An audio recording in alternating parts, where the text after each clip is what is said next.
Hoxne Heritage Group. We're delighted to welcome Mr. Roger Bland from the British Museum. Roger was formerly a curator in the Department of Coins and Medals and was seconded to the Department for Culture, Media and Sport from 1994 to 2003. Roger is responsible for the Portable Antiquities Scheme, a project to record all archaeological objects found by the public in England and Wales, and for the museum's operation of the Treasure Act. And in 2012, he was appointed Keeper of the Department of Prehistory and Europe. Roger is the fellow of the MacDonald Institute for Archaeological Research at the University of Cambridge, as well as an honorary lecturer at the Institute of Archaeology at the University College London, and a fellow and member of the Council of the Society of Antiquaries, and the president of the British Numismatic Society, I hope I said that right, and the vice president of the Royal Numismatic Society, along with many other professional organisations. I've got a list of publications which he's contributed or written, which I leave on the side if people be interested in looking at them afterwards. He's very kindly agreed to come and talk about the Hoxne Hoard, and return 21 years, almost to the month, later for our benefit. Please read and welcome.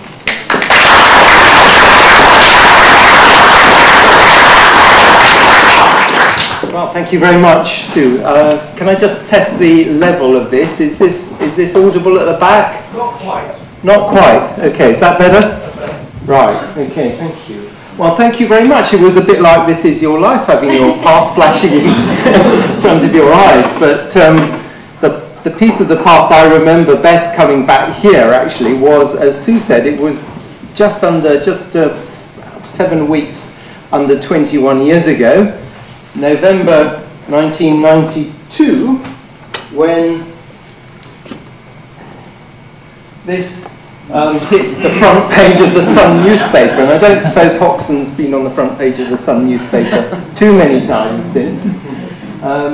And Sue was telling me that she was hoping that Eric Laws, who you see in the front, seen on that picture, was going to be here, but sadly he's not well enough to be with us. But I gather he came and sorted out your test fitting in the summer.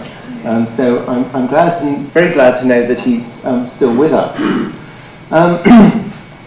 And this was really the most sensational find of its generation. We've had a few more since.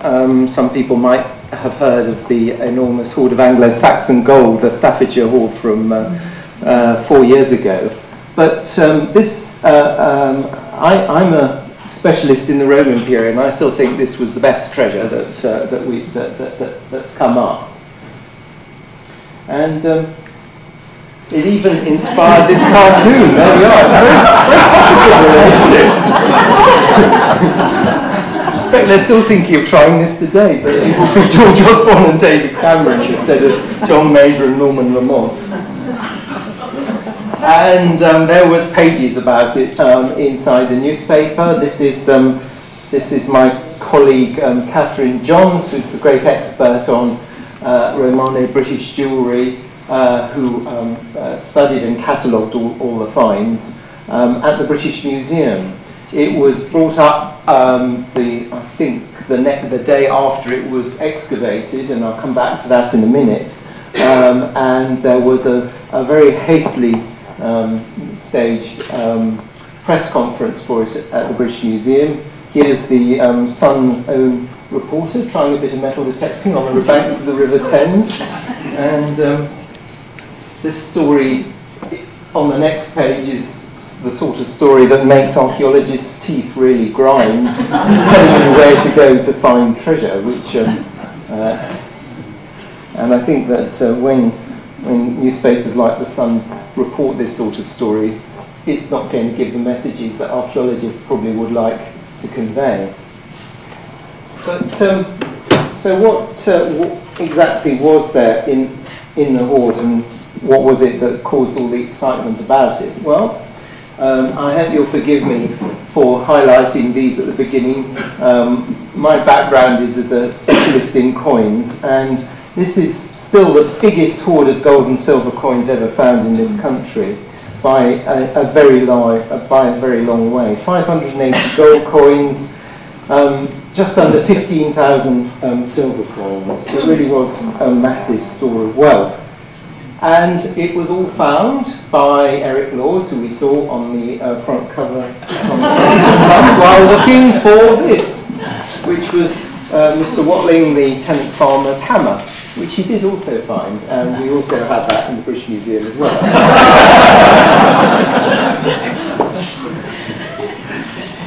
But there was absolutely no hint that that's the field where he made the find, and as I know you're interested in the heritage of Hoxne, I'm sure you know this, there was no real hint that it was going to contain any traces of Roman occupation. Eric told us how he started detecting along a wheel track in the field, and he first found one of those small silver coins, and then a second one a foot further on. And then a foot further still, his detector gave a strong signal, and he dug down about 18 inches to reveal the main body of the hoard. And Mr. Watling, the farmer, described how he'd set his plough a few inches deeper that year, thus disturbing the coins from the top of the container. And Eric dug down, and I think he filled, yes, he filled 2 plastic carrier bags full of Roman treasure. And then he took a break for lunch. Why not? Very sensible too. And this is, I think he took this picture of some of the finds in the boot of his car.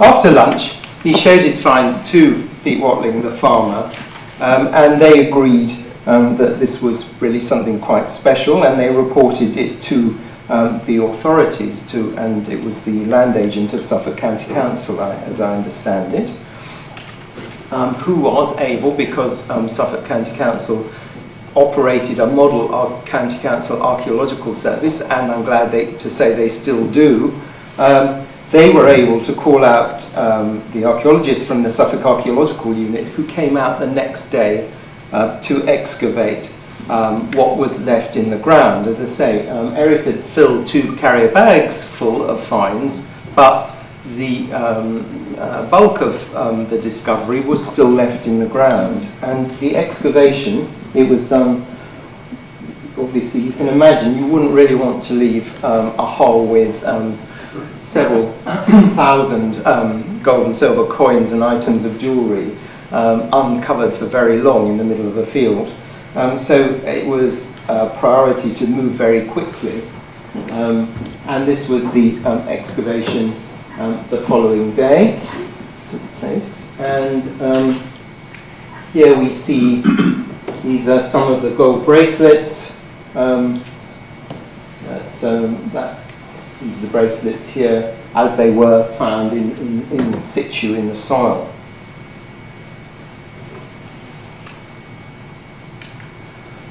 And they were able, the archaeological unit was able to remove the objects in groups. And this is a group of the silver ladles. We'll see what they look like cleaned a little bit further on, and you can see they were all very carefully stacked together. You can still see the soil, of course, the soil adhering to them as well.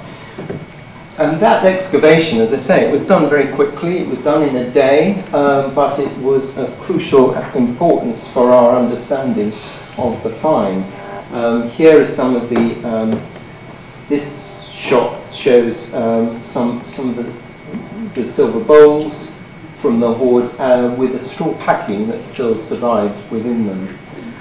And again, you know, thanks to the very careful removal by the archaeologists, all this. This survived. I think Eric would probably not object if I'd say if he actually sort of continued to dig it all out. We probably wouldn't have had so much information about how it was buried. So that involvement was very important indeed. Here's a plan of where we're looking at. This is Home Farm in Hoxne, not more than half a mile from where we are. And that was where the hoard was buried, and that's the plan of the actual pit that the archaeologists dug to recover the hoard. It was buried in a wooden chest, rectangular wooden chest. This was the part that Eric had dug out. The archaeologists were able to excavate the rest of it. And that was done very quickly in the course of one day in November 1992. They came back again 2 years later to have a more leisurely look at the site, and in 1994, and these are views of the later excavation took place, and you can see the archaeologists are using metal detectors as well. They discovered, I think it was about another 300 coins from the hoard. Obviously, what happened was the plough had actually clipped the top of the chest in which the hoard was buried, and coins had got scattered amongst the plough soil. But they discovered no other traces of Roman settlement there at all. And here are now none of the wooden chest itself in which the hoard was buried survived, but what we did find in large numbers were metal fittings from the chest. So these would have been metal strips around the edges of the chest, and this beautiful silver padlock as well. And this is a rough sketch plan of how the chest was filled with objects, looking at it in three layers. This is the lower level, this is the bottom of it, the middle level here, and the top level here. This is the hole that Eric Laws dug, but you can see that the objects were really quite carefully packed inside that chest. It was in shape. It was like a large suitcase. Yes, 2 feet by 1.5 feet, and about 1 foot deep. And we estimate that one strong person could carry it, probably be more comfortably carried by 2 people when full of objects. And in the display now in the British Museum, we've tried to give a sense of how of that chest. We've reconstructed it in perspex, so you can see inside it. Obviously, if we'd done it in wood, you wouldn't have had this view. And you can see this is a selection of some of the objects as they were in the chest when it was buried in the ground in the 5th century AD. So, what can we say about the context for this hoard? This is a map of Roman East Anglia. Hoxne, as I said, there was no other record of Roman settlement in the parish before the hoard was discovered, but we are not much more than a mile away from the main Roman road leading from Colchester up to Caistor St Edmund, just south of Norwich, and we're about within 2 or 3 miles of the small Roman town at Skull here. So there's no Roman settlement known within the immediate vicinity, but it's not very far away. The other thing I'll just point out on this map are that we are in the middle of an area that is extraordinarily rich in very rich Roman hoards of this period, and I'm going to be coming back to show you views of the hoard from Thetford here, from Mildenhall, and Icklingham, and also from Morton Newton. And these are some of the major Roman treasure hoards of the late Roman Empire, but there are a lot more smaller ones. As I was coming over here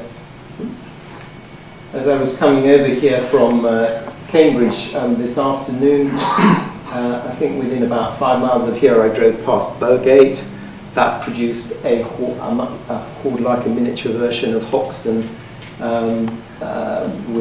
which contained about 120 silver coins, 1 or 2 gold coins, and some silver spoons. And so we are in the middle of an area which is from which a large number of late Roman hoards are known. And there's an even more intriguing record that we have from 1780 of the discovery of a hoard of 650 gold coins of emperors from Valentinian to Honorius. That's pretty much the same period as the emperors represented in the Hoxne hoard, found in Ai in 1780.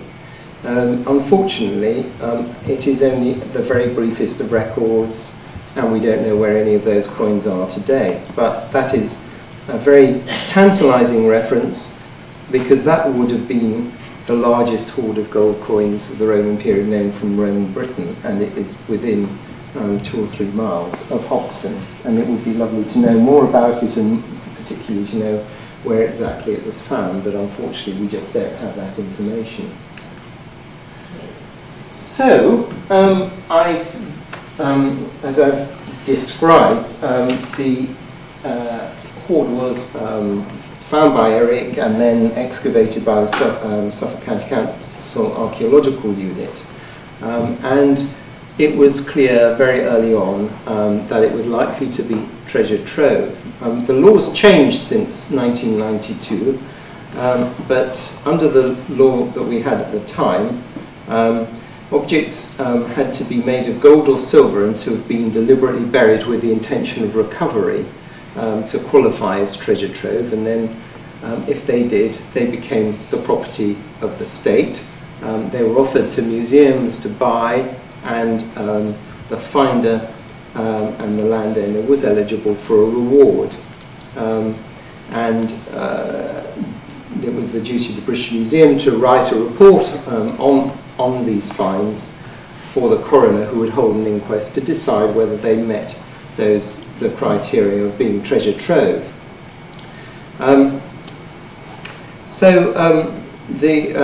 That was really the first duty that we had to do, that we had at the British Museum. Because the archaeologists had worked so quickly, they'd raised many of the objects in groups with soil still adhering to them, and these were taken apart very carefully in the laboratory, which is what we can see here. And then all the objects had to be cleaned. The coins needed to be cleaned so that we could identify what they were, while the other objects just received very basic cleaning for the report for the coroner. And in fact, actually, all that most of the objects required was careful brushing under distilled water. This was partly because they were all made of gold or silver of a very high standard of purity, and partly because the sandy soil conditions which preserved them very well. So this is, here we're looking at this is one of the large gold bracelets, and the soil's been very carefully brushed off it. You can see some of the smaller gold bracelets just here. We also, at the same time, produced a small booklet about the hoard, which I wrote with my colleague Catherine Johns, who's the expert on the jewellery and the plate in the hoard. And this was quite a much longer job, produced 2 volumes cataloguing all the objects in detail. This volume on describing all the coins came out in 2005, and then Catherine Johns' catalogue of all the jewellery and plate came out just 3 years ago in 2010. The Hoxne hoard was duly declared to be treasure trove at an inquest held by the coroner in Lowestoft in September 1993. And so the next stage then was for it to be valued, and there's an independent committee, the Treasure Valuation Committee, which has the job of deciding what the full market value of the find was. They valued it at £1.75 million, and that reward was paid to Eric Laws, who was named as the sole finder, and he shared it with Mr. Watling, on whose land who was the tenant on whose land it was found. Once that valuation had been met, the British Museum then had the job of having to raise that money, and which we were able to do thanks to large grants from the Heritage Memorial Fund, the National Art Collections Fund, and the reward was paid to Eric Laws in April 1994. And then it became the British Museum's property and is now on display in the British Museum, and I'll show you some slides at the end of how it looks today. It's also been sent out on loan. It went to Ipswich Museum in 1994, and then it toured to Norwich, Manchester, Newcastle and Cardiff as part of a touring exhibition in 2003 to 4. So it's been seen widely across the country. So now I'll just turn to actually looking at what we have in the hoard. There were 200 items of gold and silver jewellery and tableware, including this group of 19 gold bracelets. And just to give you some context for this, before this hoard was discovered, I think we knew of hoards that contain 1 or 2 gold bracelets in them. This one has 19, which is just an unprecedented number. One of those is particularly interesting because it's got an inscription with someone's name on it. You can perhaps make it out running around the outside here. And it names Domina Lady Juliana. We also have, this is a view of 6 gold necklaces, 3 gold finger rings, and also this rather unusual object in the front, which is a body chain. There's a close-up view of it. It's got 2 settings with a gold coin in one setting and precious stones in the other setting. And this just shows you how such a chain would have been worn. This is a little terracotta figurine from Roman Egypt. But you can see the chain would have been worn across the body like that. And again, I mean, this was the first time such an object had ever been found in this country. Perhaps the iconic object from the hoard was this beautiful little silver tigress, which is not actually an object in its own right, in fact, because it's actually a handle from a much larger silver jug. You can see this is a jug from the Tesoro treasure, which has got 2 such handles on it.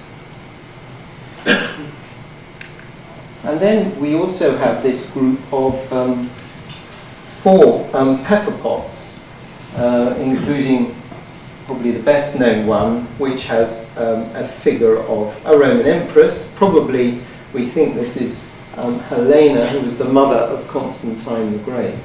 And if any of you heard the radio series History of the World in 100 Objects, the Hoxne pepper pot featured in that. But it wasn't the only pepper pot, and just to explain how we know it's a pepper pot, the pepper would have sat in the base of the pot and been dispensed from the bottom of the pot. It wasn't the only one. There are 4 altogether in the hoard. Most of these actually were recovered in really fragmentary condition and had to be very carefully reconstructed.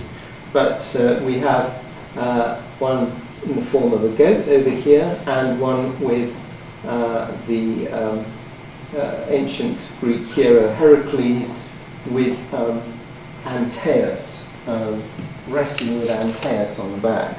The story there is that Antaeus used to challenge all passers-by to wrestling matches and kill them and collect their skulls, but he met his match in Heracles, who killed him by crushing him in a bear hug, and I think that's what's going on there. This is what these pepper pots look like when found, and you can see they're made of very thin plate silver, and they've had to be very carefully reconstructed. We also have a number of toilet implements, including toothpicks and ear cleaners with ibis heads. That's these ones here. The Romans were very particular about their cosmetic objects.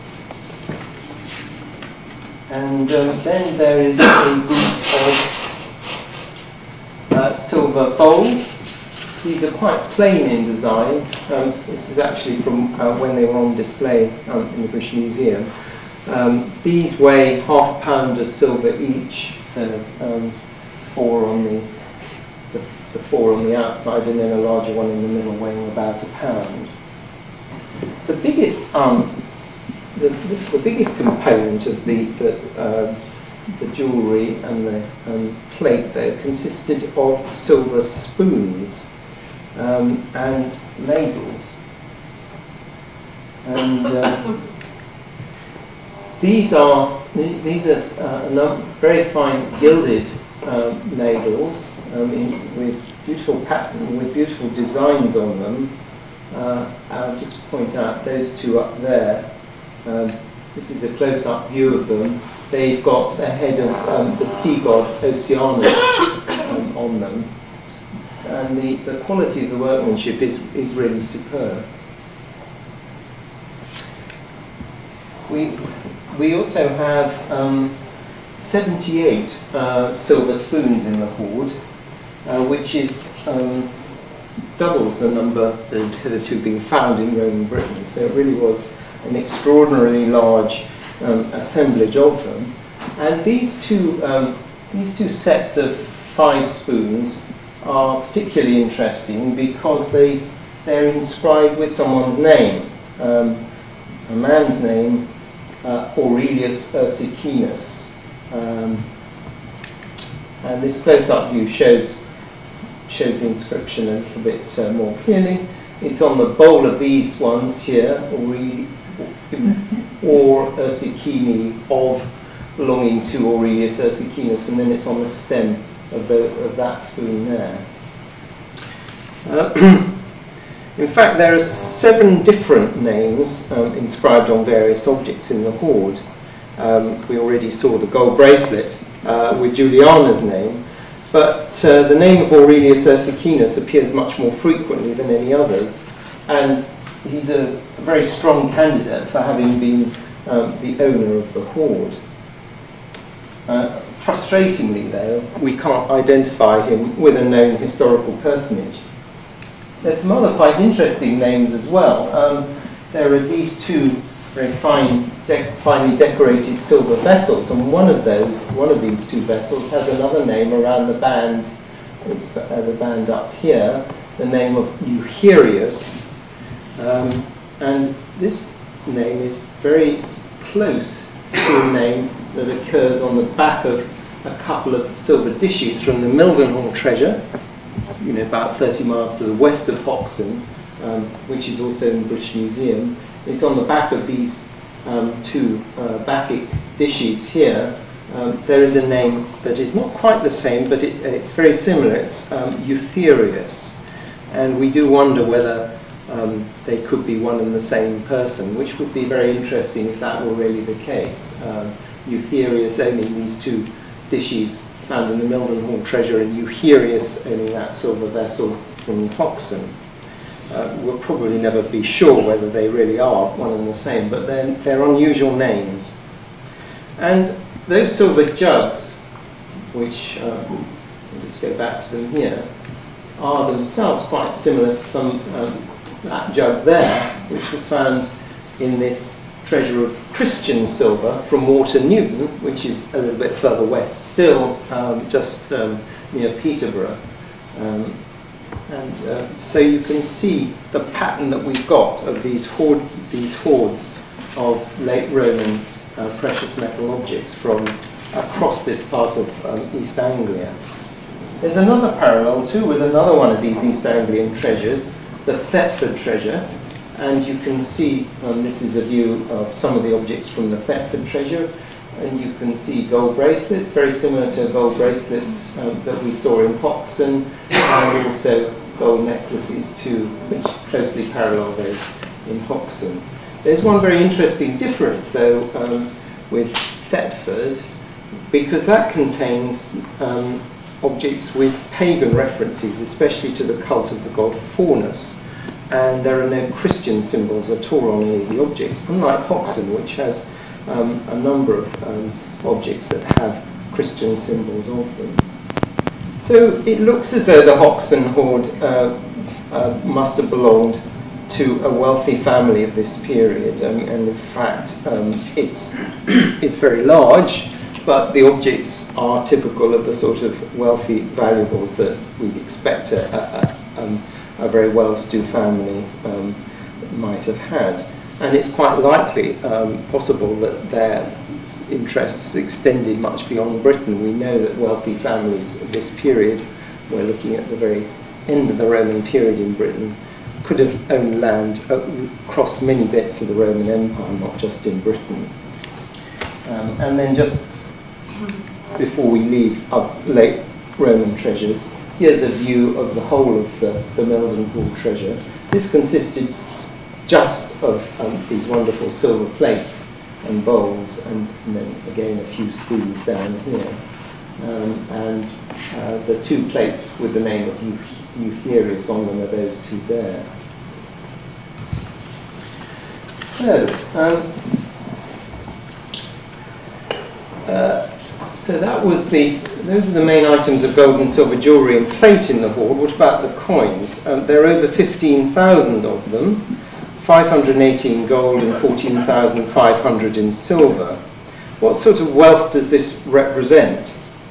Well, if we convert the silver coins to gold, we have 580 of the gold coins. We think the silver coins will be worth the equivalent of another 360 or so of them. So we get to just under about 950 gold coins altogether. And then we can add in, obviously, all the other the items of jewellery and plate in the hoard, which would give us probably another 350, the equivalent of another 350 gold coins. So we get to a total value of maybe for that hoard, for this hoard, of maybe 1,350 gold coins, the type known as solidi. How big a sum was this? Well, we know that the most junior grade of civil servant, or the lowest ranks in the army, were paid 9 solidi a year.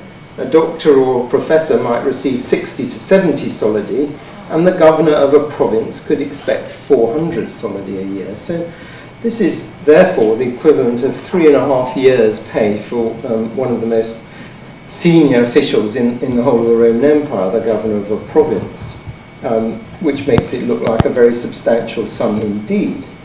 On the other hand, we also know about some Roman families, families in Rome, who still had really enormous wealth. And we hear from some of the historians of the time that some of these wealthy senators in Rome might have had incomes of up to 300,000 gold coins a year. So it does put the 1,350 solidi in Hoxne in its context. It's a large sum of money, but there were people in the Roman Empire who owned much more money than in Hoxne treasure. So let's just turn to look at the coins now. Again. They all post-date a reform of the coinage which was made in AD 367 when this emperor we see here, Valentinian I, reformed the fineness of the coin, brought it up to 99% pure again, and he denoted that by adding the letters OB on the back of the coins. OB standing for abriziacum, or refined gold. The other two letters that we're looking at down here, TR, the first two letters of the mint where this coin was made, the mint of Trier in current day Germany, which was the capital of the Western Roman Empire at the time. And the design shows Valentinian I and his co-emperor Valens on the back here. Here we see examples of the biggest, the most common group of gold coins in the hoard. These were made about 30 years later than Valentinian's time. They were made by two brothers, Honorius on the left and his older brother Arcadius, between around about 400 AD. And Honorius was the ruler of the western part of the empire, Arcadius of the eastern part of the empire. They have the same design on the back, the emperor standing with his foot on a captive and holding a small figure of victory in his hands. And the mint here is M and D, which stands for Mediolanum or Milan, which was the they had to abandon Trier in Germany by then because it was too dangerous, it was too near the frontier, and it was getting attacked by Franks and Germans too frequently, so they've now established their capital at Milan, Mediolanum in northern Italy. And there's no fewer than 360 coins of this type in the hoard. There are a few other, they didn't just strike coins in Milan, they also made them in Rome, RM, and also Ravenna, RV. And Ravenna was chosen as the capital in the 5th century. It was in a safer place than Rome, and you may remember it being sacked by the Goths in 410 AD. Ravenna was protected by a swamp surrounding it, and it was thought to be a safer place for the imperial capital in the early years of the 5th century. We also have 60 of the larger silver coins in the hoard. These are called miniarenses. This is the oldest one, and you can see it's actually quite worn. It's made by Constantine II. And here are two later ones of Theodosius on the left and Arcadius on the right. There are 60 of these large silver coins, and no fewer than 5 of them are of completely unpublished types. But by far the majority of the coins in the hoard are these coins, silver coins known as siliquae. And here are 2 of the Emperor Constantius II from the 350s AD. The one on the larger one on the left is one made before the weight reduction, which we carried out in 358. Here is a later one, obviously much smaller in weight, and I come back to this. I pointed out now this one's actually also been clipped around the edge, and this is quite a characteristic of the coins in the hoard. We also we have a very small number of half siliquae, very small silver coins. There's 5 of them altogether, and these are coins of Arcadius and Honorius. But as I say, 14,500 of the coins are all of the same denomination, the siliqua denomination. These again are of Constantius II. Here are coins of his successor, Julian, and this is one of him as a young man. Here he is with a long flowing beard.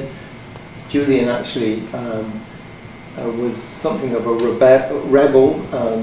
The emperors since Constantine the Great had all been Christian, but Julian was a firm pagan, and he declared his paganism by growing this long flowing beard. And down here, this is another coin of Julian, but this is just to show you how heavily clipped a lot of the coins can be. In fact, 85% of the silver coins in the hoard have been clipped to a greater or lesser extent.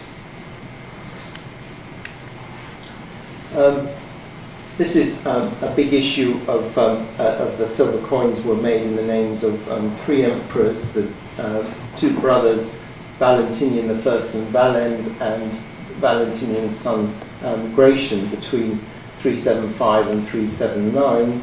And these are made at Trier. They were still, this is before they'd abandoned Trier, and we've got the letters TR down here. And the other two letters, PS, stand for refined silver, just like OB stands for refined gold on gold coins. The biggest group of silver coins, though, come from a bit later, from around about 400 AD. And again, as we were looking at with the gold coins, they now moved the main mint to Milan in northern Italy, MD there. And there are over, and these are coins of Honorius on the right here, and his brother Arcadius here. And there's over 4,000 coins in the hoard with that type. So this is the sort of, this group counts for the sort of largest single item element in the hoard. We've also got, very interestingly, some 450 coins which are not genuine at all, but which were forgeries made at the time. These were hardly known, were not very well known at all before this hoard turned up. A very big group that we were able to study, a group of these forgeries. And we've also been able to actually analyse the metal from which these were made. You would think, since they were forgeries, that they would be made of a much baser metal than the regular coins. I should say the regular coins are made of very high quality silver, 92, 93% pure. Curiously, these copies are actually made of, the silver content is very much the same. These two have got the same, made from the same die on the side, the obverse side with the head, although they've got completely different designs on the back. And very interestingly, because we have examples of forgeries from other hoards found around Britain, this one actually, the one on the left, was actually not found in Hoxne hoard at all, but it was found at a hoard from a place called Whitwell in Rutland. So you can build up patterns of these forgeries and work out where they were circulating. They were clearly being made in Britain at this time, unlike the official coins, which of course were being made, which were made overseas. And then we have just the two latest coins in the hoard are these two issues made by a usurper called Constantine III, who was governor of Gaul, and that's France, and declared himself emperor in 407 AD. And these were made at his mint in Lyon in southern France. So, and date to the first year of his reign in 407 to 408.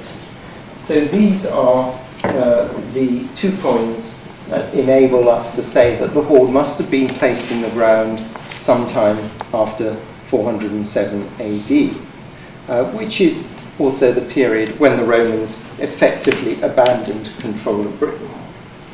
But I'll come back to talk about the burial date of the hoard in just a minute. It's not quite as simple as it might seem. We know very little about what exactly was happening in Britain during this period, the first few decades of the 5th century AD. And the general picture that we have is one of the collapse of the central authority in the province and its replacement by a series of local fiefdoms. So there was no more central control, and instead we have it looks as though there's a situation where people, a number of local strongmen were ruling in their own local areas, while the large part of eastern Britain, including where we are now, in Hoxne, was being settled by Saxons from across the North Sea. And under these circumstances, it's not surprising that many of the inhabitants should have chosen to bury their wealth, and equally that some of them should never have been able to recover it. And that's one thing that it's very easy to forget when we're studying these hoards.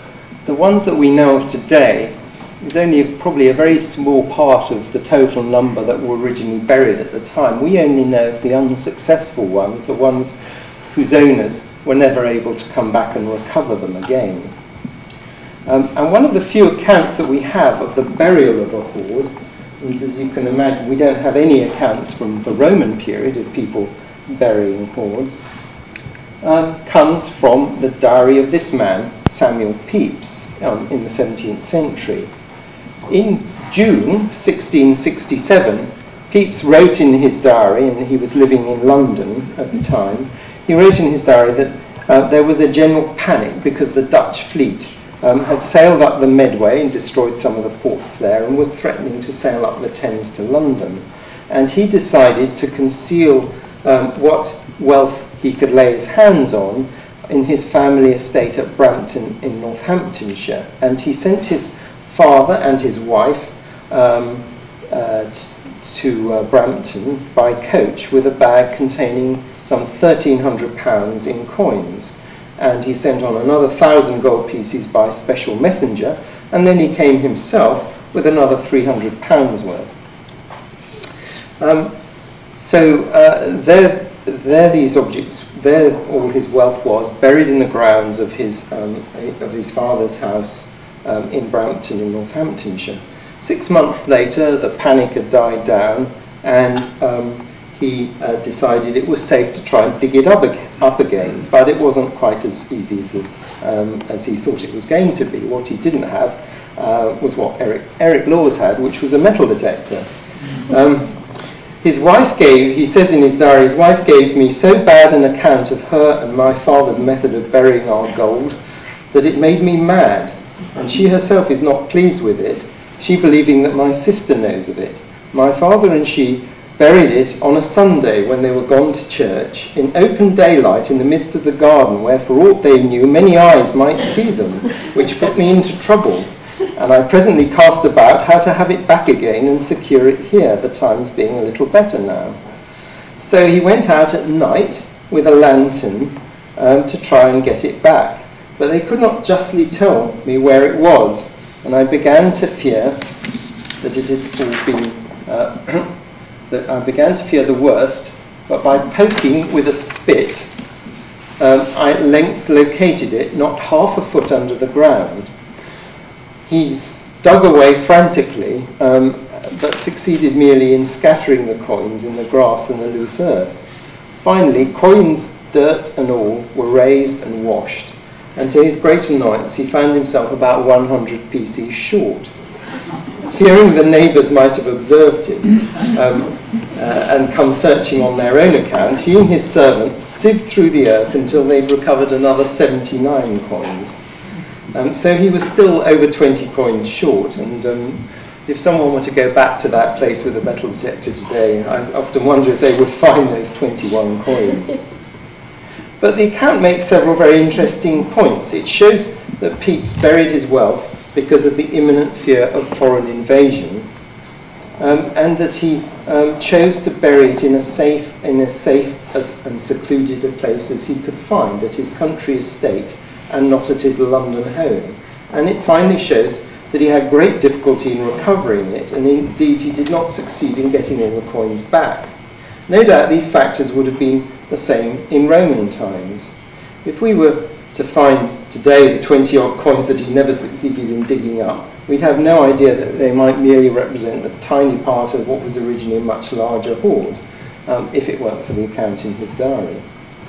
Of course, that particular consideration doesn't apply to the Hoxne treasure, since thanks to the fact that it was carefully excavated, we do know that it was contained within a wooden chest, and can be reasonably confident that we have received pretty well all of it, apart from a few of those very small silver coins which seem to be scattered by ploughing. In fact, we know some 200 hoards of gold and silver coins of this period from Britain. And several of these contained other precious metal objects as well, like the Hoxne treasure.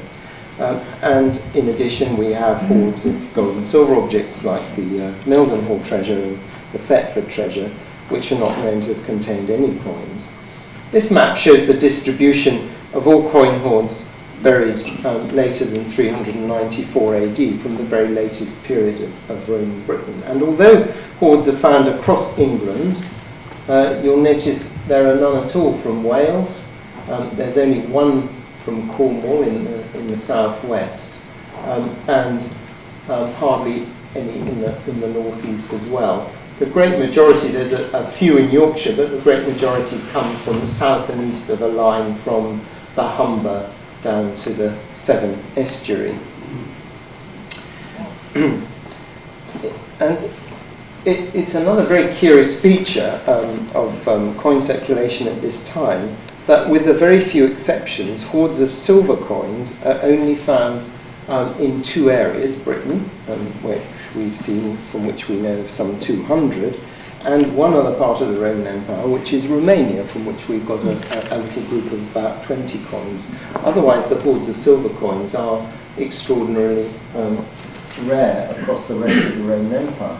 Hoards of gold coins turn up regularly enough, but not silver. It seems to have been a particular speciality of Britain.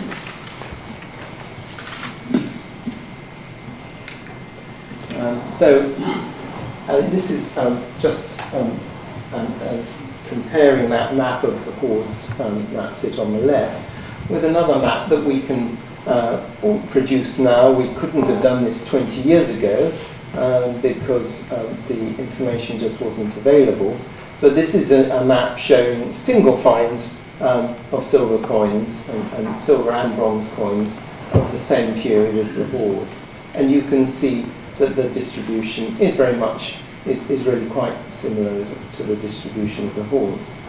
This map, I might mention, is possible thanks to the fact that since 1997 we've had a network of staff through the Portable Antiquities scheme around the country whose role is to record all the archaeological finds found by metal detectors and in fact by any members of the public, which since over the last 16 years has now built up a database, an online database, which has some 900,000 objects on it. And I hope that you'll see that one of the most densely distributed areas is where we are now. Norfolk and Suffolk and Norfolk, between them, are one of the richest areas for not just the hoards. I mean, you can see there's a good number of hoards shown on this map, but also for single finds as well. But of course, so this puts Hoxne in its context. You can see, hoards of this period are not rare, but of course what makes Hoxne unique is its sheer size, with it more than 15,000 gold coins. The previous largest hoard of coins of this period has 3,000 coins. And just a year ago, we found the previous a hoard from near St Albans in Hertfordshire, which had 150 gold solidi, and that was quite a major event. That was the largest hoard of those coins since Hoxne, but as I say, it was less than a quarter of the size, a quarter of the number in Hoxne. So just to conclude, today the Hoxne hoard, as I said earlier, was acquired by the British Museum, and you can see it in the Roman Britain gallery in the museum. This is a view of the gallery, and it proudly occupies one of the most prominent cases in that gallery. This is a view of it. I'm afraid I can't say that we have all 15,000 coins out, but we do have all the important items of gold and silver jewellery on show. That's the body chain. You might remember here are the spoons, and that was the perspex chest, reconstructed chest that I showed earlier. And you can also see some of the other finest treasures from East Anglia in this gallery as well. Yes, here's the perspex chest again. And if you turn around on the other side, you will see the whole of the Milden Hall as well. So I hope that's given you an interesting introduction to Hoxne. It's been a great pleasure for me to come back again nearly 21 years later and remind myself of where it came from.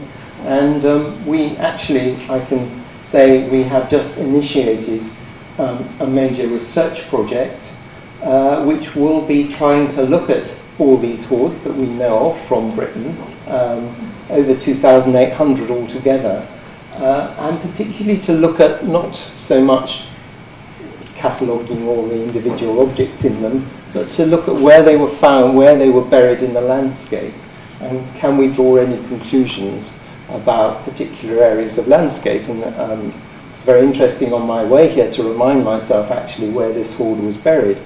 It's not in a notable part of the landscape at all. It's in the middle of a field that is almost dead flat. There's lots of very interesting, we've spent a lot of time studying the contents of all these hoards. It's very difficult, it's quite easy to forget that they're actually also part of the landscape. And it seems pretty clear that a hoard like the Hoxne hoard was probably put in the ground by its owners because they were afraid of Saxon invasions. It comes from the period, the breakup of Roman rule in Britain. That seems the most likely theory for it. But it's probably not the right explanation for all the other, necessarily for all the other 2,800 hoards known from across Roman Britain. And what we want to do is to look at them much more systematically in their landscape, map them using GIS systems, and see if we can draw more conclusions about where they were. And there's so many more questions still to be uncovered, and just in this case, where there must have been a major Roman building somewhere in this vicinity where the owners of the Hoxne hoard lived. Where is it? We don't know. We have a wonderful amount of information, and thanks to discoveries like this treasure about Roman Britain, but there's just so much more still to discover. So thank you very much.